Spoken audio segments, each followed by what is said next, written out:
As soon as Alice Weidel becomes the AfD's chancellor candidate, her tone turns sharp. The party leader scores points with radical demands on migration, gender issues, and energy policy, along with a direct attack on the CDU. Black, red, gold, dear friends, black, red, gold. First of all, I want to thank my dear co-speaker, Mr. T. Kopaler, for his proposal. I also want to thank the federal board for their support, the state spokespersons for their expressed trust, and all of you here today. You've stood up to the leftist mob and come here to vote. Thank you.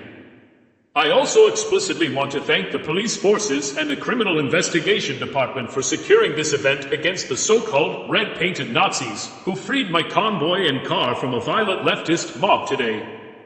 Thank you for being there for us. I'd also like to thank the live stream team for broadcasting this event so that everyone can see what we stand for in politics. Everyone deserves to know freedom of speech. We stand for freedom of expression in this country. I hope you all started the new year well, although it feels like every year begins the same way, with mere civil war conditions on our streets. It almost seems like we're expected to get used to it. But I refuse to accept this, and neither should any of us.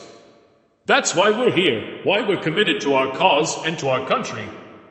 It's always the same distractions, endless debates about banning fireworks, creating firework-safe zones, or establishing knife-free zones. Yet, no one dares to address the real issues. Who are the perpetrators?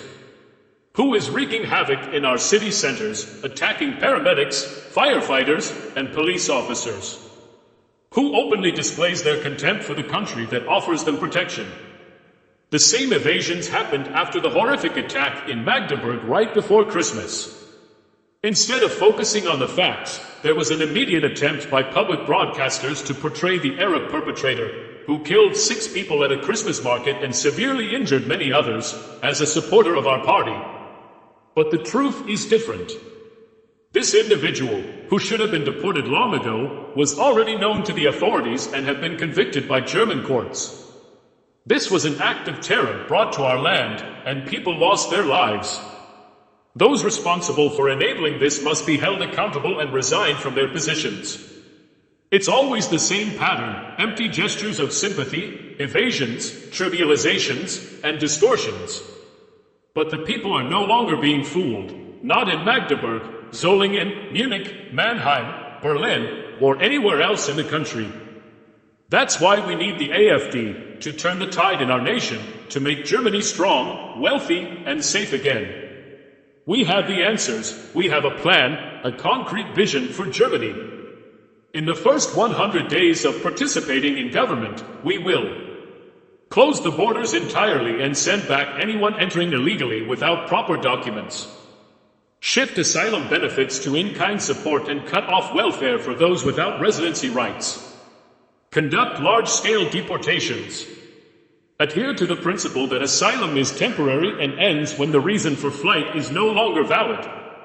Provide aid locally to prevent refugees from coming here in the first place. End fast-track naturalization and stop the devaluation of German citizenship. Withdraw from the EU asylum system, following the examples of Hungary and the Netherlands. We also want to lift bans on combustion engines and oil and gas heating, cut taxes on income, consumption, and businesses, and eliminate the CO2 tax. We'll slash energy taxes, scrap the solidarity surcharge, and embark on a comprehensive tax reform to simplify the system. Additionally, we will cancel climate subsidies, dismantle the energy transition, and reintegrate functional nuclear power plants into the grid while investing in new generation reactors. Germany needs reliable energy policies, not ideological experiments. We also demand longer operating times for coal plants, as Germany has the safest and cleanest coal power plants in the world. We will reopen Nord Stream and reject the EU's green climate policies. Other parties, like the CDU and FDP, have consistently blocked our legislative proposals in the Bundestag. Their focus on opposing the AfD comes at the expense of addressing the real issues facing this country. As for the CDU, they have betrayed their voters by aligning themselves with leftist green ideologies while failing to fulfill their promises. They pursue investigations into journalists instead of tackling criminals. They exploit taxpayers' money to suppress us, and they even collude with the far left to stay in power. When we're in charge, we will dismantle the wind farms that ruin our landscapes, shut down gender studies programs, and restore proper education in schools and universities. We are the only party that stands for both Eastern and Western Germany, and we will fight to defend our values and the future of this nation. Despite the attacks and attempts to divide us, we are growing stronger. According to the latest polls, we've risen to 22%. We must stand together and campaign for our party, our country, our children, and a strong, secure, and prosperous Germany. Thank you, and let's move forward together. Applause. Comments. Tone and style. The speech uses a highly populist and confrontational tone, appealing to emotions like fear, anger, and pride. It frames the AfD as the only party capable of solving Germany's issues. Key themes. The focus is on immigration, security, energy policy, and opposition to leftist and green ideologies. These themes are tied to the party's broader nationalist agenda. Polarizing language. Terms like red-painted Nazis and windmills of shame are provocative, likely to resonate with supporters but alienate broader audiences. Policy proposals. Concrete steps are outlined, such as border closures, deportations, and changes to asylum laws. However, some proposals, e.g., withdrawing from EU asylum agreements, may raise significant legal and diplomatic challenges. Emotional appeals. Frequent references to national pride, freedom, and security are designed to rally support, especially among those dissatisfied with mainstream parties.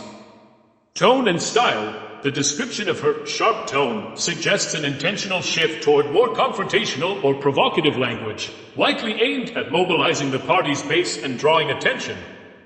Key issues. The focus on migration, gender, and energy highlights her choice of polarizing topics that resonate with the AfD's voter base while challenging mainstream narratives. Targeting the CDU. Her direct criticism of the CDU indicates a strategic effort to position the AfD as the primary alternative to Germany's established conservative party, appealing to disillusioned CDU voters.